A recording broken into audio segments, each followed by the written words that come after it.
कुंती देवी का इकलौता बेटा था पंकज। पंकज 23 साल का था और वो एक साड़ी की दुकान में सेल्समैन का काम किया करता था। पंकज अपनी माँ से बहुत प्यार करता था। उसकी माँ गांव में रहती थी। वो 10 दिन पहले ही पंकज की जिद पर गांव से उसके पास रहने आई थी, क्योंकि पंकज अपनी माँ की आंखों के मोतियाबिंद का ऑपरेशन शहर में ही कराना चाहता था।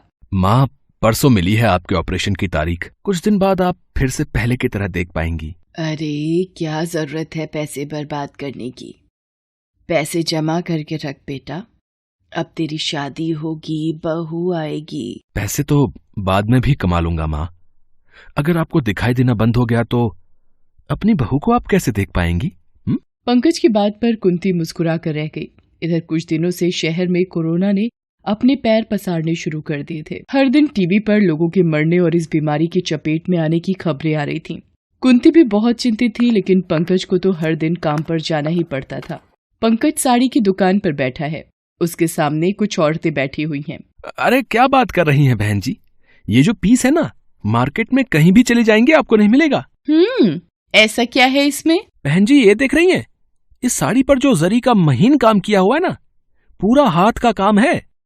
मशीन का इस्तेमाल इसमें बिल्कुल नहीं होता। एक बार आप इसे पहनेंगी ना तो सबकी नजर आप ही पर होगी। लेकिन दाम तो ठीक ठीक लगाओ। देखिए बहन जी, हम लोग 2 नंबर का काम नहीं करते, इसलिए एक दाम पर ही चीजें बेचते हैं। हाँ, लेकिन एक गारंटी देते हैं हम कि एक बार जो आप हमारे यहाँ से खरीदारी करती हैं तो फिर बार बार आप यहीं आएंगी। पंकज को चीजें बेचना बहुत अच्छी तरह से आता था, इसलिए उसका मालिक भी उससे बहुत खुश रहता। उसी दिन जब सभी लोग लंच कर रहे थे, तभी उन्हें टीवी के माध्यम से ये पता चला कि कोरोना के बढ़ते केस के कारण कल से लॉकडाउन लग जाएगा। उस रात पंकज जब घर पहुंचा तो उसकी तबीयत थोड़ी खराब लग रही थी। वो जाकर बिस्तर पर लेट गया। अरे क्या हुआ बेटा, आकर यहाँ लेट गया? आज मैंने तेरी पसंदीदा खीर बनाई है। कुछ खाने की इच्छा नहीं है माँ, बदन बहुत दुख रहा है, लगता है बुखार भी है। देखूं तो। कुंती ने पंकज के सिर पर अपना हाथ रखा। सच में उसे बहुत तेज बुखार था।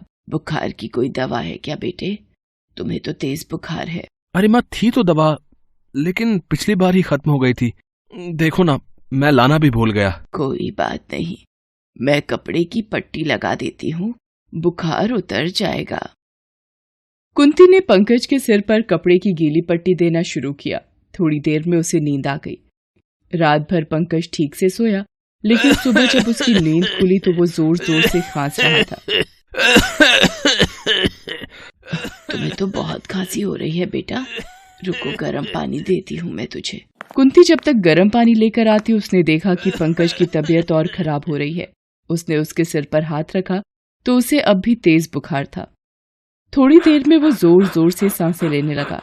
माँ, मुझे सांस लेने में बहुत दिक्कत हो रही है। मैं ठीक से सांस नहीं ले पा रहा माँ।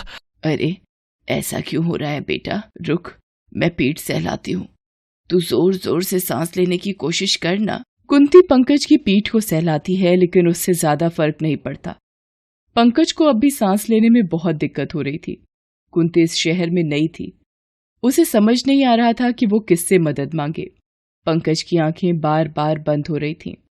सब ठीक हो जाएगा बेटा, क्यों आंखें बंद कर रहे हो? माँ है ना पास में, मैं तुम्हें अस्पताल ले चलती हूँ। कुंती किसी तरह अपने बेटे को संभालती बाहर आई। लॉकडाउन के कारण सड़कें लगभग सुनसान थीं। उसे समझ नहीं आ रहा था कि आखिर वो अपने बेटे को अस्पताल कैसे ले जाएगी।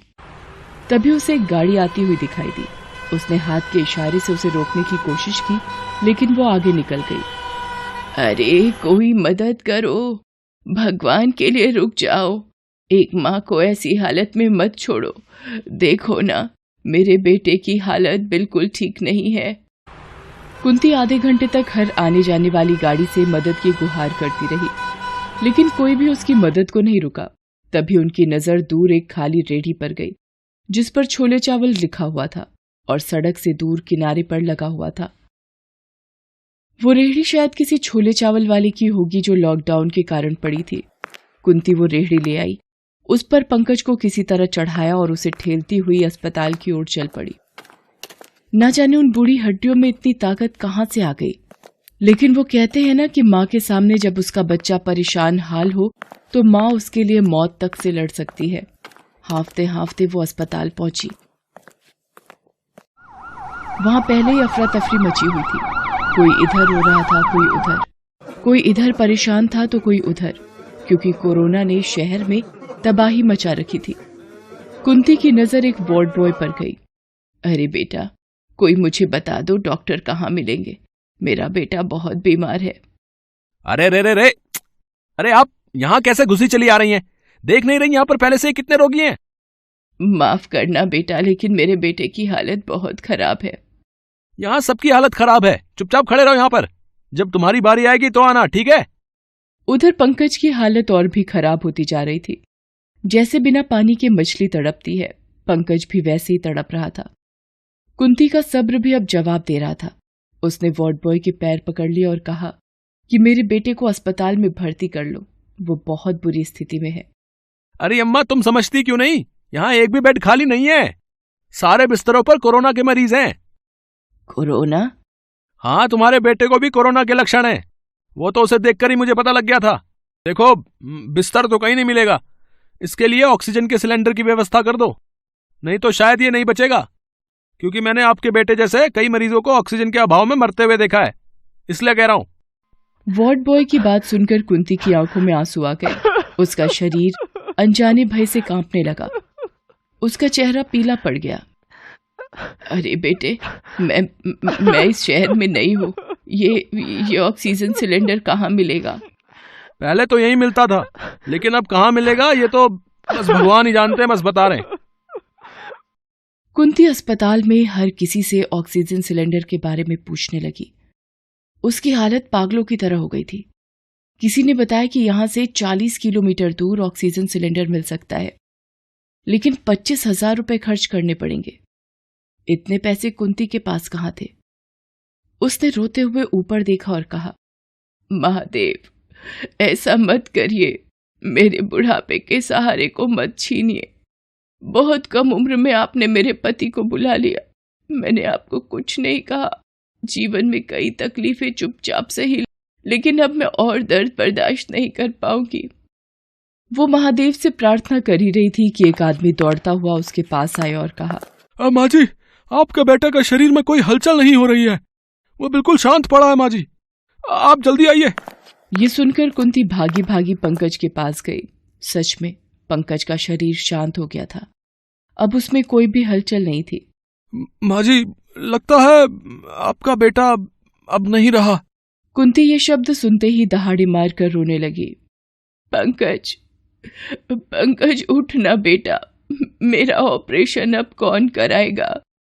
तेरी बहू को मैं कैसे देखूंगी? चल, माँ को ऐसे तंग मत कर। चल, उठ जा, उठ जा मेरा अच्छा बेटा, उठ जा। अचानक पंकज के शरीर में थोड़ी हलचल हुई। कुंती कुछ समझ पाती तभी वहां एक औरत रोते हुए आई और कुंती से कहा, मैंने अपने बेटे को बचाने की बहुत कोशिश की, उसे भी ऑक्सीजन की कमी थी। मैंने किसी तरह सिलेंडर का भी इंतजाम किया, लेकिन जब तक मैं ये सिलेंडर लेकर आई वो नहीं बचा। अब ये सिलेंडर मेरे किसी काम का नहीं। तुम ये सिलेंडर ले लो, शायद तुम्हारे बेटे की जान उससे बच जाए। तभी वहां सीनियर डॉक्टर भी आ गए। उन्हें सारी बातों का पता लगा तो पंकज का इलाज तुरंत शुरू हुआ। ऑक्सीजन का सपोर्ट उसे दिया गया। 24 घंटे बाद उसकी हालत में सुधार होने लगा। 7 दिन बाद उसे अस्पताल से छुट्टी मिल गई। एक गरीब मां ने एक ऐसी लड़ाई लड़ी जो किसी इंसान के खिलाफ नहीं, एक वायरस के खिलाफ थी। लेकिन मां की दुआओं की शक्ति के आगे शायद वो वायरस हार गया। लेकिन हर एक इंसान भाग्यशाली नहीं होता, इसलिए इस शक्तिशाली और अदृश्य दुश्मन से सावधानी से लड़ें। मास्क पहनें, सैनिटाइजर का इस्तेमाल करें, तभी हिंदुस्तान जीतेगा, कोरोना हारेगा। Thanks for watching.